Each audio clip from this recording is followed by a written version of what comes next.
OTT എന്ന് പറഞ്ഞൊരു സംഗതി എനിക്ക് ഒരു 5-6 വർഷങ്ങൾ മാത്രമായിട്ടുള്ളൂ, 5 വർഷം പോലും ആയിട്ടില്ല.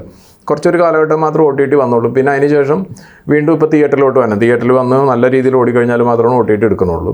സിനിമയുടെ ബഡ്ജറ്റ് ചിലപ്പോൾ 4 കോടി ആയിരിക്കുള്ളൂ, ഇവരോട് പറയണ 15 കോടി ആയിരിക്കും. എന്നിട്ട് അവരുടെ നിന്ന് ഒരു 10 കോടി മേടിക്കും. ഇവർ ഈ സിനിമ അവരുടെ OTT പ്ലാറ്റ്ഫോമിൽ ഇട്ടുമ്പോൾ ഒരു മനുഷ്യനും കാണില്ല. അപ്പോൾ ഇവർക്കറിയാലോ എത്ര പേര് കണ്ട്, സബ്സ്ക്രിപ്ഷൻ മാത്രമേ ഉള്ളൂ. അതെ. അപ്പോൾ അങ്ങനെ വന്നു കഴിഞ്ഞപ്പോൾ ഹ്യൂജ് നഷ്ടം വന്നു കഴിഞ്ഞപ്പോൾ ഈ OTT പ്ലാറ്റ്ഫോം എല്ലാം കൂടി ചേർന്ന് കഴിഞ്ഞിട്ട് തീരുമാനിച്ച് ഇനി മലയാള സിനിമകൾ എടുക്കുകയാണെങ്കിൽ ഇങ്ങനെ മതി എന്ന് പറഞ്ഞിട്ട് തീരുമാനിച്ചു. ഫുൾ സിനിമ കാണണം. ആഫ്റ്റർ റിലീസ് ഫുൾ സിനിമ കണ്ടു കഴിഞ്ഞിട്ട് അവർ ചിലപ്പോൾ പറയും, വാക്കാൽ പറയും, ഓക്കെ ഇത് തിയേറ്ററിലോട്ട് പോട്ടെ. അത് കഴിഞ്ഞ് കഴിഞ്ഞിട്ട് അതായത് തിയേറ്റർ റിലീസിന്, അതായത് ഫിലിം ഫുൾ ഷൂട്ട് കഴിഞ്ഞ് തിയേറ്റർ റിലീസിന് ശേഷം മാത്രമേ ഇപ്പോൾ OTT എടുക്കുള്ളൂ. ശരിക്കും സാറ്റലൈറ്റ് ഹിറ്റാവാത്ത സിനിമകളൊന്നും OTT വന്നില്ല. എല്ലാം പേപ്പർ വ്യൂ ആണ്. അതായത് 1 മണിക്കൂർ നിങ്ങൾ സിനിമ കണ്ടു കഴിഞ്ഞിട്ടുണ്ടെങ്കിൽ നേരത്തെ 5 രൂപ ഇട്ട് വരുന്നത് പ്രൊഡ്യൂസറിന്. ഇപ്പോൾ അത് കുറച്ച് കഴിഞ്ഞിട്ട് 4 രൂപയൊക്കെ ആയിട്ട്. സാർ, നമ്മൾ OTTയുടെ കാര്യങ്ങൾ പറഞ്ഞപ്പോൾ OTTയോട് തന്നെ അനുബന്ധിച്ചുള്ളൊരു കാര്യമാണല്ലോ പൈറസി വരണത്. കാരണം OTTയിൽ വന്നതിന് മുമ്പ് സിനിമ ഇറങ്ങി വൈകുന്നേരം തന്നെ അതിൻ്റെ HD ക്വാളിറ്റി അല്ലെങ്കിൽ അതിലപ്പുറത്തേക്ക് എന്തെങ്കിലും ഉണ്ടോ ഈ സാധനം? എങ്ങനെയാണ് ഇവർക്ക് ഈ സാധനം കൃത്യമായി കിട്ടുക? പണ്ട് പോയി സിനിമ ഷൂട്ട് ചെയ്യണത് ക്യാമറ വെച്ച് തിയേറ്ററിൽ ഒളിച്ച് ഷൂട്ട് ചെയ്യുന്ന പരിപാടി ഒന്നും ഇപ്പം ഇല്ലല്ലോ.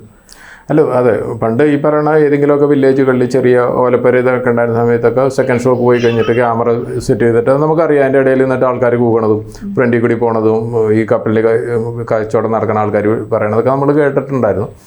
അതൊക്കെ മാറി കഴിഞ്ഞിട്ട് ഇപ്പോൾ ക്ലിയർ, അതായത് ഒരു HD ക്വാളിറ്റി വന്നെന്ന് പറഞ്ഞിട്ടുണ്ടെങ്കിൽ ഞാനത് പല ഇൻ്റർവ്യൂവിലും പറഞ്ഞിട്ടുള്ളതാണ്. ഇപ്പം നമ്മളിതിൻ്റെ ഒരു വേൾഡ് വൈഡ് റിലീസ് വന്നു കഴിഞ്ഞപ്പോൾ ഇപ്പം മിക്ക സിനിമകളും ദുബായിലോട്ടാണ്. അതായത് നമ്മൾ ഓവർസീസ് കൊടുക്കാന്ന് പറഞ്ഞാൽ ദുബായിലൊരു കമ്പനിക്കായിരിക്കും ഇത് കൊടുക്കുന്നത്.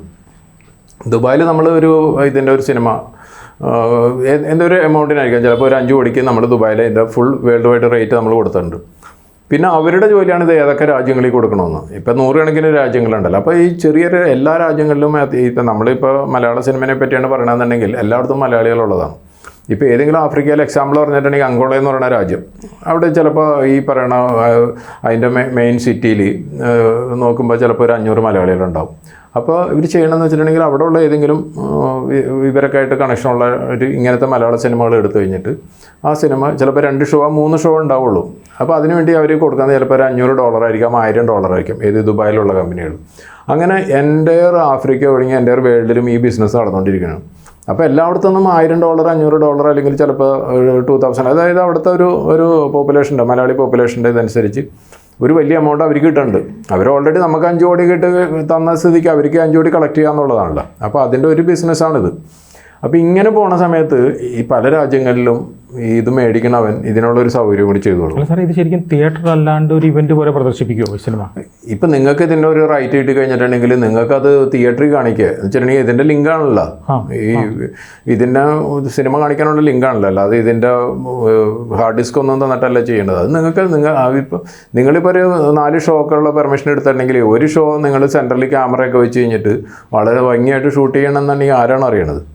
അപ്പോൾ അവനത് ഷൂട്ട് ചെയ്ത് കഴിഞ്ഞിട്ടുണ്ടെങ്കിൽ ഈ പറയുന്ന നമ്മൾ കാണുന്ന പല പ്ലാറ്റ്ഫോമുകൾക്ക് വേണ്ടിയാണ് ഇത് ചെയ്യണമെന്നുണ്ടെങ്കിൽ അവർ ചിലപ്പോൾ കൊടുക്കുന്നത് ചിലപ്പോൾ $5,000 ആയിരിക്കാം, $3,000 ആയിരിക്കാം. അവൻ്റെ ഇൻവെസ്റ്റ്മെൻറ്റ് ചിലപ്പോൾ $1,000 ആയിരിക്കും. അപ്പോൾ ഇതിനുള്ള ഇഷ്ടം പോലെ ഏജന്റുമാരുണ്ട്. അപ്പോൾ അതുകൊണ്ടാണ് വളരെ ക്ലിയർ കോപ്പി ഈ പറയുന്ന ഒഴിവാക്കാൻ പറ്റില്ല. ഇത് കൊടുക്കാതിരുന്നാൽ ഈ പൈസ നഷ്ടം വരും അല്ലേ, ഒരു റവന്യൂ നഷ്ടം വരും. അത് നമുക്കിപ്പോൾ എവിടെയാണ് ഏത് രാജ്യത്താണ് പോകണമെന്ന് നമ്മളെങ്ങനെ അറിയണം? ഇപ്പം 2018 വന്നു കഴിഞ്ഞപ്പോൾ നമുക്കറിയാം അത് ഇന്ത്യ എന്നല്ല പോയേക്കണം. എന്ന് വെച്ചിട്ടുണ്ടെങ്കിൽ നമ്മൾ ഓവർസീസ് റിലീസിന് വേണ്ടി നമ്മൾ കൊടുത്താക്കണമെങ്കിൽ അതിലൊരു VFXൻ്റെ ഒരു ചെറിയൊരു കറക്ഷൻ ഉണ്ടായിരുന്നു. അപ്പോൾ നമ്മൾ ഇതിൽ വന്നു കഴിഞ്ഞപ്പോൾ ഇവിടുത്തെ ചില പ്ലാറ്റ്ഫോമിലാണെന്നപ്പോൾ നോക്കിക്കഴിഞ്ഞ് കഴിഞ്ഞപ്പോഴെന്ന് പറഞ്ഞിട്ടുണ്ടെങ്കിൽ ഓവർസീസിൻ്റെ ഇതായിരുന്നു അതിലുണ്ടായിരുന്നു. അപ്പോൾ അതിൽ നിന്ന് തന്നെ കറക്റ്റാണ്, ഇവിടെ ഒന്നും ആരും റെക്കോർഡ് ചെയ്തല്ലെന്ന്. പക്ഷേ അത് നിർത്താനായിട്ട് എനിക്ക് തോന്നുന്നത് അത് ഭയങ്കര പാടാണ് നിർത്താനായിട്ട്. ഒന്നുമില്ലെന്നുണ്ടെങ്കിൽ നമ്മൾ പുറത്ത് സിനിമ കൊടുക്കില്ല എന്നുള്ളൊരു തീരുമാനം എടുക്കണം. അപ്പോൾ അതൊരിക്കലും സാധിക്കില്ല. എന്ന് വെച്ചിട്ടുണ്ടെങ്കിൽ ഒരു സിനിമയുടെ ഒരു നല്ല പെർസെൻറ്റേജും വന്നത് ഇപ്പോൾ ഓവർസീസ് എന്നാണ് നമുക്ക് വന്നത്. അപ്പോൾ അത് ഈ ഇങ്ങനത്തെ ഇതിലോട്ട് വന്നെന്ന് വിചാരിച്ച് കഴിഞ്ഞിട്ട് നമുക്ക് അതൊരു വലിയ പൈസ ഒഴിവാക്കാൻ പറ്റില്ല. അപ്പോൾ അതിനുള്ള സാധ്യത കുറവാണ്. പക്ഷേ അത് എനിക്ക് തോന്നുന്നത് വെച്ചിട്ടുണ്ടെങ്കിൽ ഇപ്പോൾ ഹോളിവുഡിൽ എത്ര സിനിമകൾ തന്നെ നമ്മൾ ഈ പറയുന്ന റിലീസിൻ്റെ ദിവസമൊന്നും പറഞ്ഞാൽ ഒരു പ്ലാറ്റ്ഫോമിലും നമുക്ക് കാണാൻ പറ്റില്ല.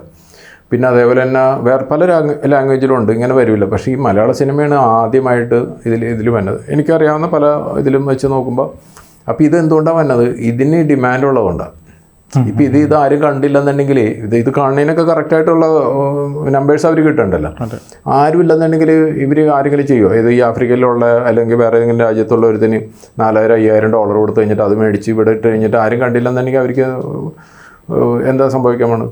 അപ്പോൾ ഇത് നമ്മൾ കാണത്തോളം അതിൽ ഏറ്റവും എക്സാമ്പിൾ എന്ന് പറഞ്ഞിട്ടുണ്ടെങ്കിൽ ഞാനൊരു ഇതിൽ വായിച്ചതാണ്. അതായത് ഒരു സിനിമ റിലീസായി, ഞാൻ പറയണ ഈ ആഴ്ചയിൽ ഇറങ്ങണ 5-10 സിനിമകളാണല്ലോ, ഒരു മനുഷ്യൻ കാണാത്ത സിനിമയുടെ കാര്യമല്ലോ പറഞ്ഞാൽ, ഹിറ്റാവണ സിനിമകൾ അത് കഴിഞ്ഞിട്ടുണ്ടെങ്കിൽ അന്ന് വൈകുന്നേരം തുടങ്ങി നല്ല ആൾക്കാരും അടിച്ച് ഇത് നോക്കണം എന്ന് പറഞ്ഞിട്ടുണ്ടെങ്കിൽ ഓൺലൈൻ എന്നൊക്കെ പറഞ്ഞിട്ടാണ് അടിച്ച് നോക്കുന്നത്, ലിങ്ക് കിട്ടാൻ വേണ്ടി. അപ്പോൾ അതിനൊരു ഡിമാൻഡ് ഉണ്ടെന്നുള്ളതാണ്. അതിൽ നിന്ന് നമ്മൾ മാറി ചിന്തിച്ചു കഴിഞ്ഞാൽ മാത്രം ഇങ്ങനത്തെ ഇത് വരാതിരിക്കുള്ളൂ. മലയാളികളുടെ ചിന്താഗതിയാണ് മാറേണ്ടത്. അതെ, ഞാൻ ആദ്യം ചെയ്തത് ഈ മാമാങ്കം എന്ന് പറഞ്ഞ സിനിമയായിരുന്നു ഫസ്റ്റ് ചെയ്തത്. അപ്പോൾ അത് എന്ന് പറഞ്ഞാൽ ഒരു ചരിത്രമായിരുന്നു. ഇത് എല്ലാ രീതിയിലും, ഏത് സിനിമയും ചരിത്രമാണ്, അതിൽ ഉള്ള സംഭവങ്ങളും ചരിത്രമാണ്. നമ്മളങ്ങനെ ഒരു ജഗപകമായിട്ട് വന്നാക്കുന്ന സംഭവങ്ങളാണ്. അപ്പോൾ അതിൽ നിന്ന് കുറേ പാഠങ്ങൾ പഠിച്ചിരുന്നു. അതായത് ഒരു സിനിമ ജനങ്ങൾ വിചാരിക്കണ പോലെ എത്തിയില്ലെന്നുണ്ടെങ്കിൽ പല രീതിയിൽ പ്രൊഡ്യൂസറെ തന്നെ എന്ന് പറഞ്ഞിട്ടുണ്ടെങ്കിൽ തേജോവധം ചെയ്ത് കളയായിരുന്നു. അപ്പോൾ അത് അന്ന് ഞാൻ മനസ്സിലാക്കി. അതായത് ഇനി അത് ഞാനൊരു പ്രൊഡ്യൂസർ എന്നുള്ള രീതിയിൽ കാവ്യ ഫിലിമിൻ്റെ ഇതിലാണല്ലോ ഞാൻ വരുന്നത്. അപ്പോൾ അതുകൊണ്ട് എനിക്ക് വിശ്വാസമുള്ള സിനിമകൾ മാത്രം കാവ്യ ഫിലിമിൻ്റെ പേര് ചെയ്യുക. ചെറിയൊരു വിശ്വാസക്കുറവുണ്ട്, ഇതൊക്കെയാണെന്നുണ്ടെങ്കിൽ നമുക്കല്ലാതെയുള്ള അസോസിയേറ്റ് ചെയ്യണതുണ്ട്. അപ്പോൾ ഞാൻ ചില സിനിമകളൊക്കെ ഞാൻ അങ്ങനെയാണ് ചെയ്യുന്നത്. ഈവൻ ഞാൻ അതിൽ പ്രൊഡ്യൂസർ നോക്കണം എൻ്റെ ഭാര്യയുടെ ഒരു വൈഫ്. അപ്പോൾ എൻ്റെ അടുത്ത് എപ്പോഴും ചോദിക്കും, നിങ്ങൾക്ക് ചീത്ത കേൾക്കാൻ പറയാൻ വിഷമമുണ്ടായിട്ടാണ് എൻ്റെ പേര് കൊടുക്കുന്നത്. പക്ഷേ ഒരു മിനിമം ഗ്യാരണ്ടി തന്നെയാണ് സിനിമ ചെയ്തുകൊണ്ടിരിക്കുന്നത്. അപ്പോൾ മാമാങ്കം കഴിഞ്ഞ് കഴിഞ്ഞിട്ട് ഞാൻ അതിനുശേഷം ഞാൻ പല സിനിമകൾ ഈശോ ചെയ്തിരുന്നു, പിന്നെ നൈറ്റ് ഡ്രൈവ് ചെയ്തിരുന്നു. ഇതൊന്നും ഈ പറയുന്ന കാവ്യ ഫിലിമിൻ്റെ പേരിലല്ല ചെയ്തത്. പക്ഷേ പിന്നെ വന്നാണ് 2018. അപ്പോൾ 2018 എൻ്റെ അടുത്ത് അതിൻ്റെ ഡയറക്റ്റ് ജൂഡ് വന്നു കഴിഞ്ഞിട്ട് ഇങ്ങനെ സംസാരിച്ചപ്പോൾ ഞാൻ ജൂഡിൻ്റെ അടുത്ത് പറഞ്ഞു, ജൂഡ് അപ്പോൾ എൻ്റെ അടുത്ത് ചോദിച്ചു, സാറേ ഇത് ഏത് ബ്രാൻഡിലാണ് ഇറക്കണം? അപ്പോൾ ഞാൻ പറഞ്ഞത് ഇപ്പം ഞാനൊന്നും പറയണില്ല, കുറച്ച് ഷൂട്ട് കഴിയട്ടെ, അത് കഴിഞ്ഞിട്ട് ഞാൻ പറയാം അങ്ങനെ വേണമെന്ന് പറഞ്ഞിട്ട്. അപ്പം നമ്മൾ ഇന്ന ഒരു കാവ്യ ഫിലിമിൻ്റെ പേരിൽ നിന്നും പറഞ്ഞിട്ടൊന്നും നമ്മളത് അനൗൺസ് ചെയ്തിരുന്നില്ല. എനിക്ക് പറഞ്ഞാൽ ഒരു മാസമൊക്കെ ഷൂട്ട് കഴിഞ്ഞിട്ട് ഞാൻ എൻ്റെ ഫുട്ടേജൊക്കെ കണ്ടു കഴിഞ്ഞിട്ട് ഞാൻ പറഞ്ഞു, ഓക്കെ ഇത് കാവ്യ ഫിലിമിൻ്റെ പേരിൽ ചെയ്യാമെന്ന് പറഞ്ഞിട്ട് അങ്ങനെ അത് ഇറങ്ങി. പിന്നെ അതിനുശേഷം പല സിനിമകൾ ചെയ്ത്, അതും കാവ്യ ഫിലിമിൻ്റെ പേരിലില്ല. പക്ഷേ രേഖാചിത്രത്തിൻ്റെ സ്ക്രിപ്റ്റ് കേട്ടപ്പോൾ തന്നെ പറഞ്ഞ് ഇത് കാവ്യ ഫിലിമിൻ്റെ. എനിക്കത് കാണേണ്ട ആവശ്യം പോലും ഉണ്ടായിരുന്നില്ല. എനിക്കറിയാം സിനിമ അങ്ങനെ നമ്മുടെ ഒരു എക്സ്പീരിയൻസ് ചെയ്യുന്നതാണ്. അപ്പോൾ അത് ആദ്യം തന്നെ അനൗൺസ് ചെയ്യണത് കാവ്യ ഫിലിം എന്ന് പറയുന്നുണ്ട്. അപ്പം ഞാനീ പറഞ്ഞു വെച്ചിട്ടുണ്ടെങ്കിൽ ആദ്യത്തെ നമ്മൾ ഇത്രയധികം ചീത്ത പറയുകയും കളിയാക്കുകയും നമ്മൾ ഇതൊക്കെ കേട്ട് കഴിഞ്ഞപ്പോൾ ഇനിയുള്ള റെസ്റ്റ് ഓഫ് ദ ലൈഫിൽ അങ്ങനെ സംഭവിക്കരുതെന്ന് വിചാരിച്ചു കഴിഞ്ഞിട്ടാണ് ഞാൻ ഈ പറയണത് ചെയ്തത്. മാമാങ്കത്തിൻ്റെ പാടാണ് പിന്നീട്. അതെ, മാമാങ്കത്തിൽ നിന്നൊരു വലിയ പാഠം. ആട് 3ലേക്ക് വരുമ്പം എങ്ങനെയാണ് അതിൻ്റെ അസോസിയേഷൻ? ആട് ഇപ്പോൾ ആൾക്കാർക്ക് ഫസ്റ്റ് സെക്കൻഡ് കണ്ടുകൊണ്ട് ഇതിനെപ്പറ്റി ഒരു മുൻധാരണയുണ്ട്. അപ്പം നമ്മൾ ആ ഒരു ധാരണ അനുസരിച്ച് പോയി കഴിഞ്ഞിട്ടുണ്ടെങ്കിൽ ആ സിനിമ അത്യാവശ്യം നന്നായി വരുമെന്ന് തന്നെയാണ് എൻ്റെ പ്രതീക്ഷ. പിന്നെ ഞാനതിൻ്റെ സ്ക്രിപ്റ്റ് കേട്ട് ഫുള്ള് സ്ക്രിപ്റ്റ് ഇരുന്നിട്ട് ഞാനതിൻ്റെ പല ഭാഗങ്ങളിലും പല പ്രാവശ്യം വായിച്ച് അങ്ങനെ ചെയ്യുന്നപ്പോൾ എനിക്ക് തന്നെ ഏകദേശം ഒരു ധാരണയുണ്ട് ആ സിനിമ എന്താവുമെന്ന്. അപ്പോൾ അതുകൊണ്ട് മാത്രമാണ് നമ്മൾ ഫ്രൈഡേ ഫിലിംസ് വിജയ് ബാബുമായിട്ട് നമ്മൾ അതിൻ്റെ പ്രൊഡ്യൂസറായിട്ട് നമ്മൾ പല പ്രാവശ്യം ഇരുന്ന് സംസാരിച്ച് നമ്മളത് വലിയ മൂവിയാണ്, വലിയ ബഡ്ജറ്റ് വന്നതാണ്. അതുകൊണ്ടാണ്